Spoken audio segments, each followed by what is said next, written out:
Hey, everybody, welcome to Dad's Den of Pop Culture.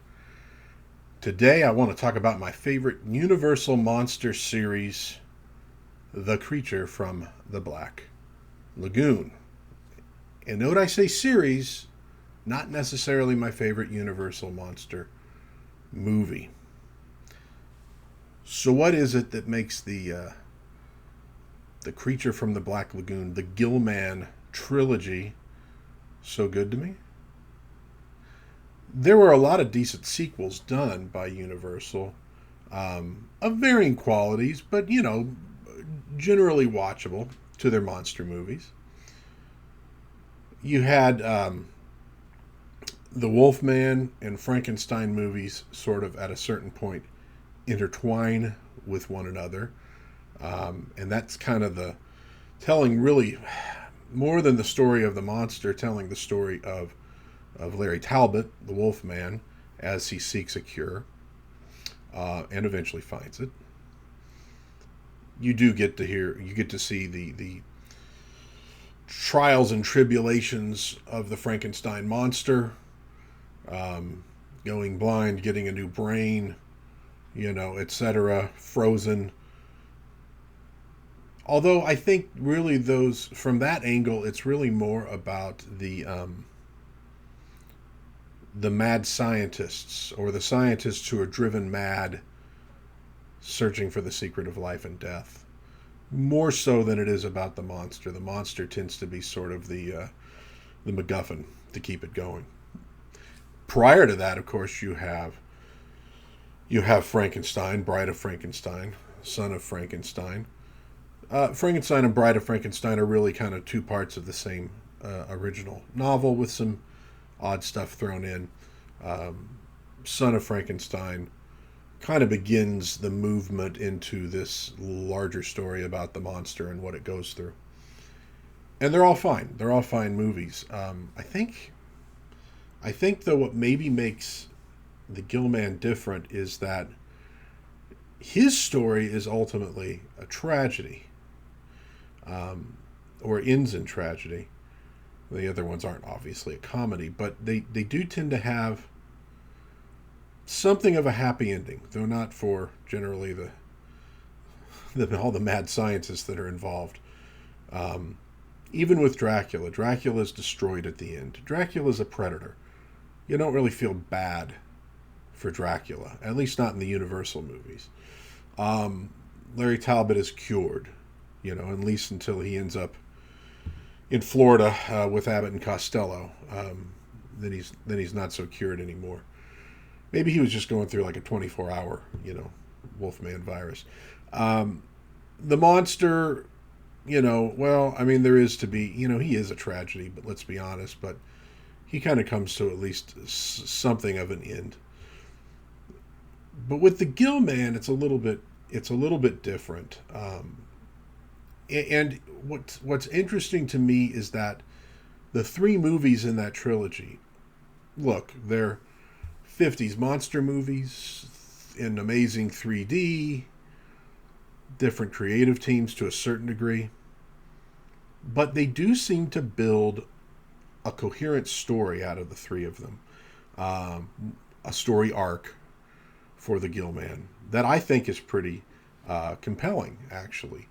All the while, you're still enjoying a good old fashioned monster movie. So let's get into this. So we start obviously with The Creature from the Black Lagoon, 1954, premiered in March. Directed by Jack Arnold, screenplay by Harry Essex and Arthur Ross, story Maurice Zim, stars Richard Carlson, Richard Denning, Julia Adams, and with Rico Browning and Ben Chapman as the Gillman, one underwater, the other one on land. Did pretty well, $1.3 million box office. That would translate into 14.9 million in today's dollars, but of course you have to look at the differences in the size of the potential audience and the budget, etc. But it obviously did well enough to get some sequels. And so in this one, we have the story of scientists that want to head into the deepest, darkest Amazon rainforest to figure out the origin of a fossil that they've discovered. And so we have elements of scientific curiosity. From one of the people in the expedition, we have the desire to find something that is worth money, that will help bring money into the the foundation, his sort of museum, so they can continue their work. This is what's driving them. Now they're not heading into the Amazon to capture a live creature or torment one. They are looking for fossils, some strange missing link between fish and maybe human beings. Now, of course, what they find is the gill man. They find a living fossil. And this is when everything starts to go, of course, rather badly.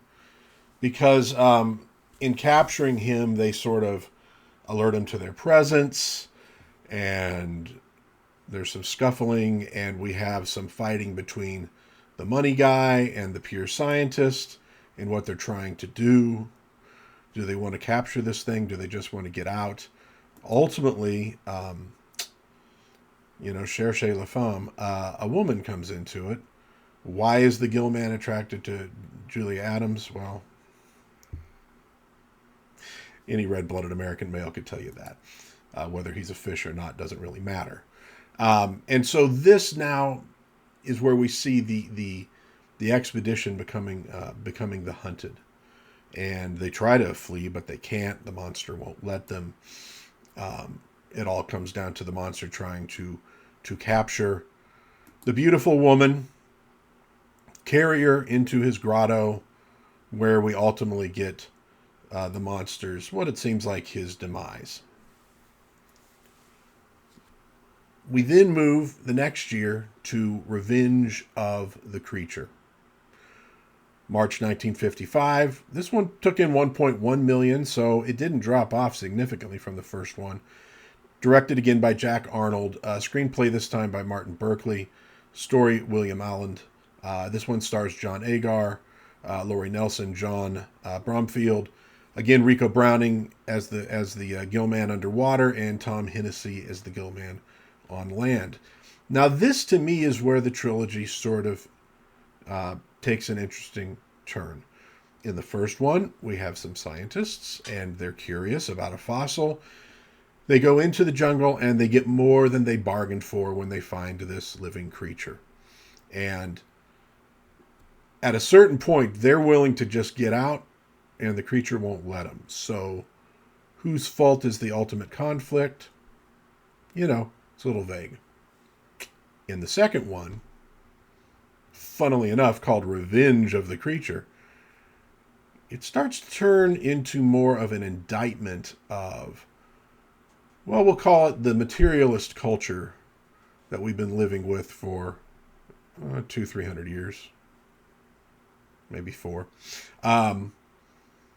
Now they set up an expedition to go in and specifically get the gill man. No mistakes here. They know what they're doing. It's for science. It's for money. Whatever happens to be driving them. It certainly isn't for the benefit of the creature. They could leave it alone, but they're not going to leave it alone. And so they head off in there. They capture the gill man. They bring him back to Florida. Why do the Universal monsters all end up in Florida? I don't know. But it seems like a lot of them do. And he becomes an attraction, essentially in a underwater zoo for people to look on and for the scientists to study. They're trying to see, does it communicate? Does it have language? Yada, yada, yada, yada, yada. Gillman isn't real thrilled with this, as you could guess. He's chained. He's being fed out of a little basket. Not a good situation for him. And ultimately, again, somewhat because of him becoming attracted to a human female, he decides to break out. And he does break out. of his little little enclosure, goes on a rampage, as they say, flips over a car. I'm sure the guy who parked his car there was probably at the end going, why my car? It had to be my car. He flips one car and it had to be mine. It's just great. And he makes his way off into the world, but ultimately comes into conflict once again with humanity. And there's a girl in danger and a confrontation in the Everglades. But the creature does ultimately escape. So this one, to me, is a little bit more of an indictment of mankind. And we do, have an interesting story arc for the creature. First, being discovered and seemingly being killed, but maybe he isn't. Now he's captured. He's brought to Florida. He escapes into the Everglades. Obviously, it's a bit of a take on the King Kong story in the second movie. But it's not just a retelling of the first movie. It's not like, well, a new expedition goes in and has all this trouble. No, it actually kind of advances the overall plot a bit. Which brings us to the third movie, The Creature Walks Among Us.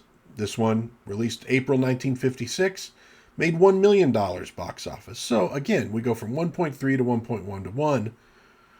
They all did fairly well for the time and for what they were.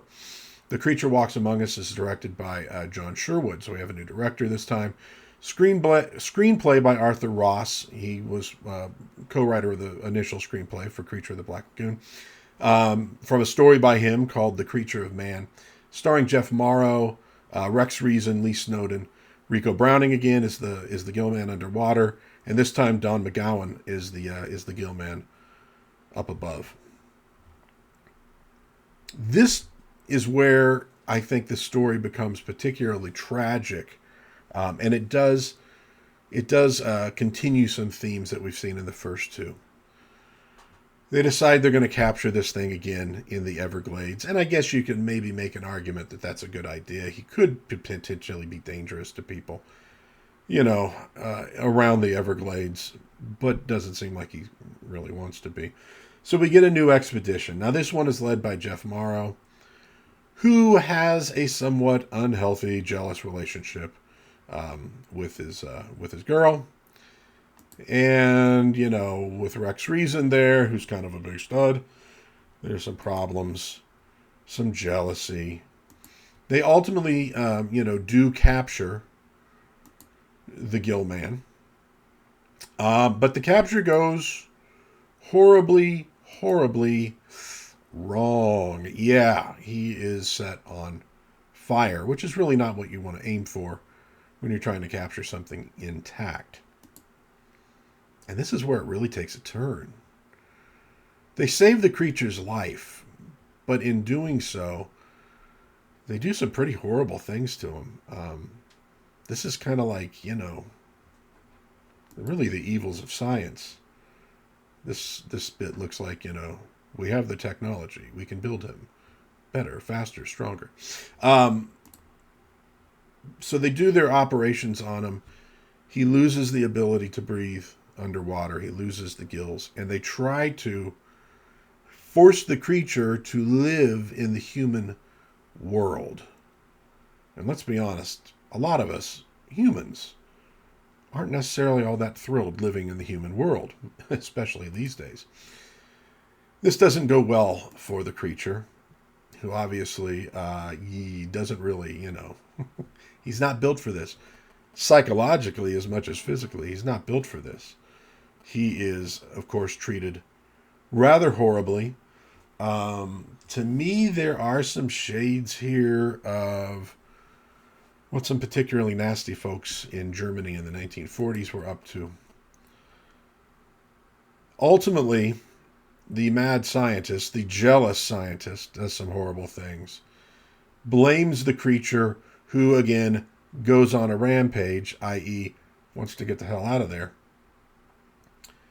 And he ultimately does escape by walking into the sea. But as you recall, he can't breathe underwater anymore. So what is he walking into?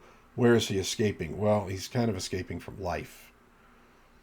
And to me, that's pretty poignant. It's it's right up there to me with, that ending of King Kong. Uh, and, bravo to the work on Kong. He's probably the most expressive actor in that film, and he's a puppet. But that end on the top of the building, where he's looking sadly at Fay Ray and kind of knows he's going to die, and then finally falls to his death, and you go, wow, this is really quite tragic. And I think this is very similar in that respect. I mean, look what they've done to this creature who was minding his own business out in the Amazon, harming no one.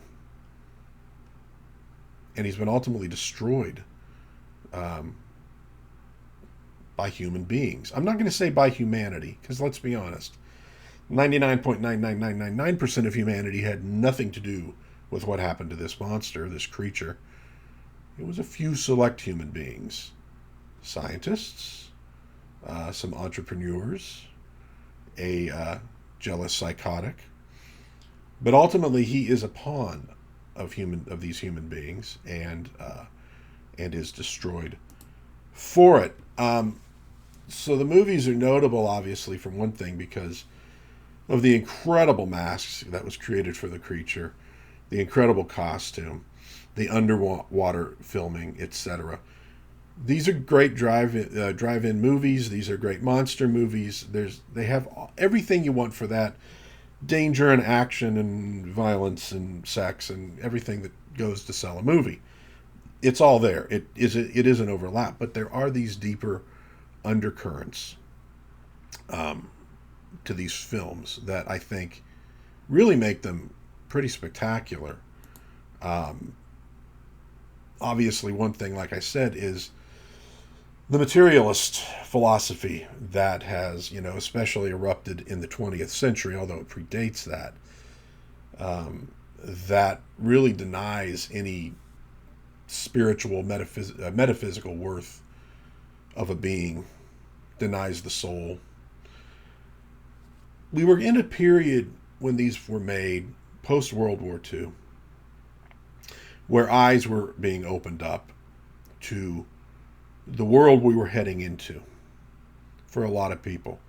In seeing what was done by the Axis powers, and maybe later on they would find out what was being done by their own nations as the Cold War went on, they're starting to understand that there were some pretty horrible human beings out there working en masse and doing really horrible things, from the experimentation done during the Holocaust on human beings to the Soviets and other communist states killing, I think it's 180 to 200 million people in a century, to experiments done by, say, the United States on the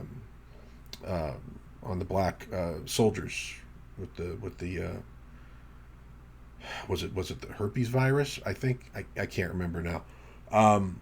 They were starting to see that there was something really, really vile underpinning the technological progress that people were enjoying. There were two sides to this coin, and just like with the Frankenstein movies, where again and again a scientist gives into the temptation to become a god, in these films we have scientists who are giving into that temptation. We have to go in and, for all intents and purposes, capture and torture this creature for scientific knowledge. Scientific knowledge. You didn't even know these things existed 5 minutes ago. It wasn't a problem. You don't need to go after these things, these creatures. Just leave them alone. No. Scientific knowledge. That's the height. That's the most important thing. And for some of them, money. We got to pay for the science. And we make a few dollars on the side. And so, with that materialist philosophy, you see things being raised higher than love, justice, truth. And I think a lot of people were starting to catch on to this.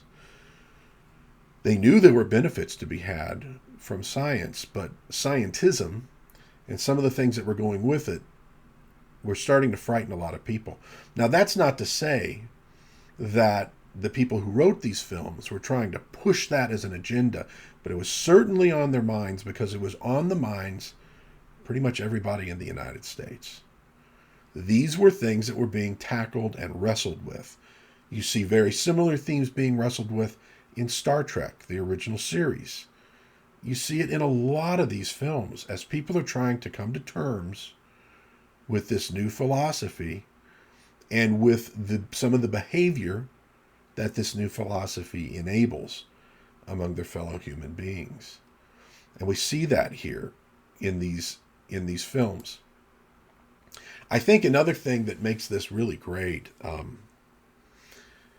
like I mentioned before with King Kong and the amazing puppetry, that you really read the emotion on Kong's face. Well, ultimately Kong is a primate. He has a face that human beings can understand, emotions that we can readily understand. You get that as well from the Frankenstein monster. You get that obviously from, Lon Chaney Jr. as Larry Talbot, maybe a little bit less so as the Wolfman, but, we mammals kind of get each other. But with the Gill Man, we have something else. Now, obviously, one of the obstacles here is you have a rubber mask. You can't show that much emotion. You can't even see the actor's eyes inside the mask. And so as this creature is being tormented, it's very easy to look at it simply as a monster, an unfeeling monster. But as it's being tormented and is reacting to that, I think you have to go a little step further to connect emotionally with this creature and what it's going through. And I think the movies do a pretty good job of doing exactly that. The second two films in the trilogy, I think it's pretty hard to come away without having at least some sympathy, and maybe a lot of sympathy, for the Gill Man. He is clearly not the bad guy in these films. And I think that aside from the fact that the mask work and the costume design and all that is just phenomenal, although obviously budgetary reasons change that through the films, granted, but it's still an amazing design. It also forces you as a person to dig a little deeper and connect. And as you do, you start to maybe, become a better person.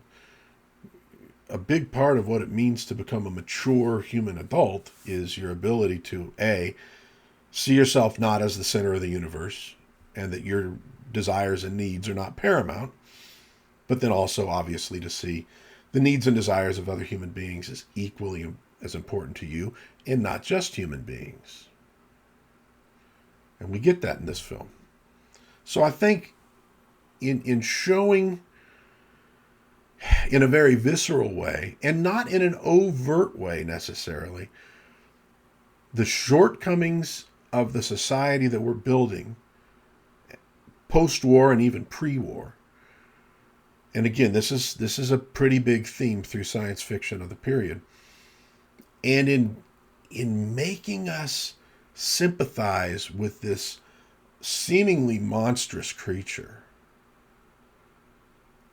and in really advancing this plot well beyond just let's remake the Gill Man movie 2 or 3 times, which you kind of get to some degree with some of the later Monster Mash Frankenstein movies. Mad scientist, I wonder if he's going to go ahead and delve into the secrets of life and death again. This one really advances the storyline of the creature from being discovered to being captured to being not exactly experimented on, but somewhat experimented on, and where they take away his his being, what he is, and try to force him to be something else, try to conform, to the point that it finally essentially gives up. I mean, I think that's a really powerful storyline that you get from what were otherwise 3D monster films in the 1950s. And it's why the Gilman trilogy is my favorite series of films in the classic Universal canon. And why I'm just a big Gilman fan in general. So there you have it. My tribute to that wonderful creature from the Black Lagoon, and my heartfelt sympathy for all he had to go through at the hands of human beings who damn well should have known better. If you enjoyed this video, please hit like, maybe subscribe, maybe share with a friend. In the meantime, may God bless every single one of you out there, and may God have mercy on us all as we go through some of these troubled times. Try to be kind to one another out there. It's really the best thing you can do. And also try to have a little bit of fun as we go through it. And I will hopefully see you again next time on Dad's Den of Pop Culture.